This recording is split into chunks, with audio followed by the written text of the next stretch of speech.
শুধু নৎসি মিত্র বাহিনীর হাতে বসনিয়াতে 24,000 মুসলমান মারা যায়। এবং ওইখানকার একটা মসজিদের ইমাম তার ডায়েরিতে লিখতেছেন, আজকে মসজিদে আগুন দেওয়া হলো, আমাদের কোরআন পুড়ছে, শিশুরা কাঁদছে। জার্মান বাহিনীর হাতে প্রায় 50 লক্ষের বেশি সৈনিকরা আটক হয়, তার মধ্যে 66% জার্মানির সৈনিকরা নির্মমভাবে হত্যা করে এবং তার মধ্যে কয়েক লক্ষ ছিল মুসলমান। সম্প্রতি ফিলিস্তিনিদের উপর ইসরায়েলি বর্বরতার বিরুদ্ধে বিশ্বের মানবিক মানুষেরা প্রতিবাদ জানিয়েছেন, সংহতি জানিয়েছেন ফিলিস্তিনিদের পক্ষে। বাংলাদেশও তার ব্যতিক্রম নয়। বাংলাদেশের প্রায় সমস্ত শহরেই মানুষেরা ফিলিস্তিনিদের পক্ষে দাঁড়িয়েছেন, আওয়াজ তুলেছেন। এমনকি ফিলিস্তিনের রাষ্ট্রদূত গত কয়েকদিন আগে ঘটে যাওয়া মার্চ ফর গাজার জনসমাগমকে একটা নজিরবিহীন জনসমাগম হিসেবে চিহ্নিত করেছেন। আজ আমরা সেই জনসমাগম নিয়ে কথা বলবো না, কথা বলবো সেই জনসমাগমে উপস্থিত গুটিকতক পতাকা এবং প্ল্যাকার্ড নিয়ে। আমরা দেখেছি রাজু ভাস্কর্যের পাদদেশে হিটলারের স্বস্তিকা চিহ্ন সম্বলিত নাৎসি বাহিনীর পতাকা উঠছে। এমনকি এমন প্ল্যাকার্ডও দেখা যাচ্ছে যেখানে লেখা মিস ইউ হিটলার, হিটলারের মতো একজন মুসলমান সৈনিক চাই। আজ আরিফ ভাইয়ের সাথে আমরা এটা নিয়ে গল্প করতে চাই যে হিটলার আসলে কতটা মুসলমানের বন্ধু ছিল। ইতিহাসের দিকে তাকালে হিটলারকে আমরা মুসলমানের বন্ধু হিসেবে কতটুকু পাই?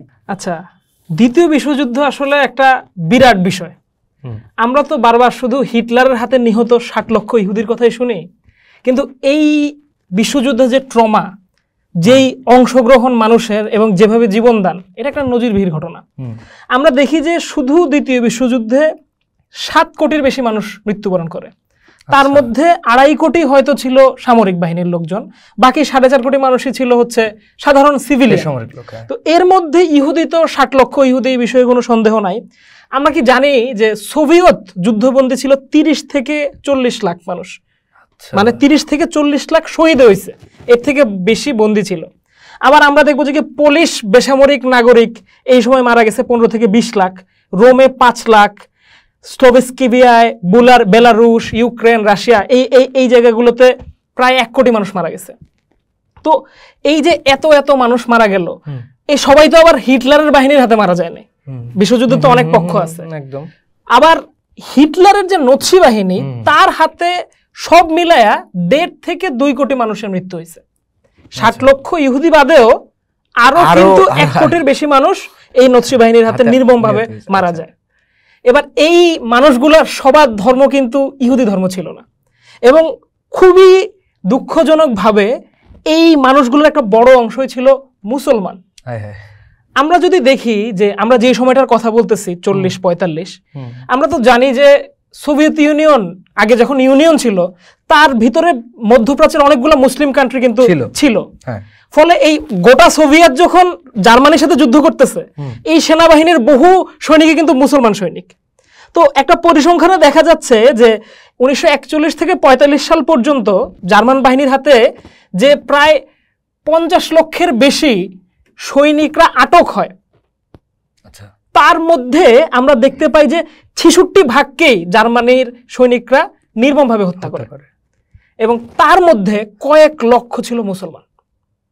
এবার এই মুসলমানদের যে জবানবন্দিগুলা, সেটা কিন্তু মানে এই সোভিয়েত ইউনিয়নই তাদের সামরিক বাহিনীর ইতিহাসে যখন লিপিবদ্ধ করতেছে, সেখানে আমরা মুসলমানদেরকে দেখতে পাই।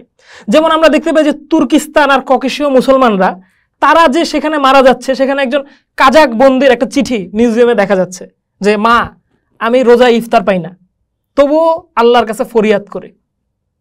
এই লোকটাকে আর পাওয়া যায় নাই। আমরা দেখি যে বসনিয়াতে মসজিদে আগুন দেওয়া হচ্ছে, গণকবর আবিষ্কৃত হচ্ছে। শুধু নৎসি মিত্র বাহিনীর হাতে বসনিয়াতে 24,000 মুসলমান মারা যায়। এবং ওইখানকার একটা মসজিদের ইমাম হাসান করেছে তার ডায়েরিতে লিখতেছেন যে আজকে মসজিদে আগুন দেওয়া হলো, আমাদের কোরআন পুড়ছে, শিশুরা কাঁদছে। আমরা দেখি যে জার্মান হিস্টোরিক্যাল মিউজিয়াম একটা গবেষণাপত্র প্রণয়ন করছে 2017 সালে।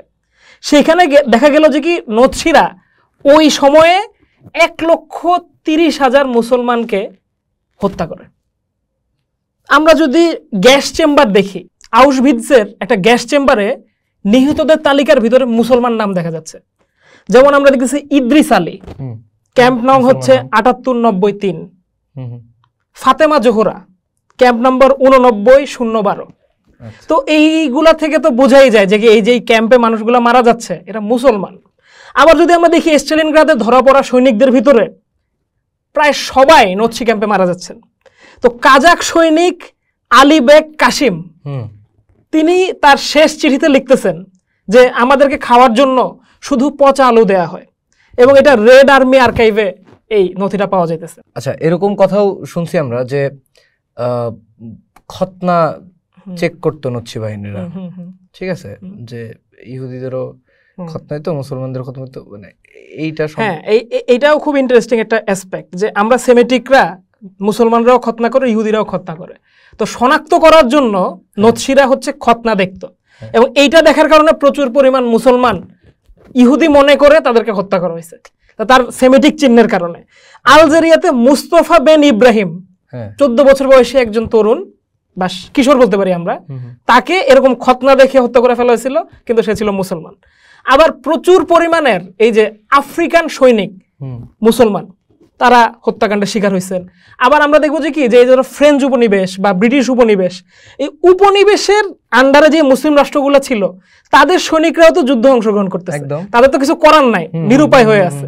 তো এইভাবেও প্রচুর পরিমাণ উপনিবেশিকতার আন্ডারে থাকা মুসলমানরা মারা গেছে।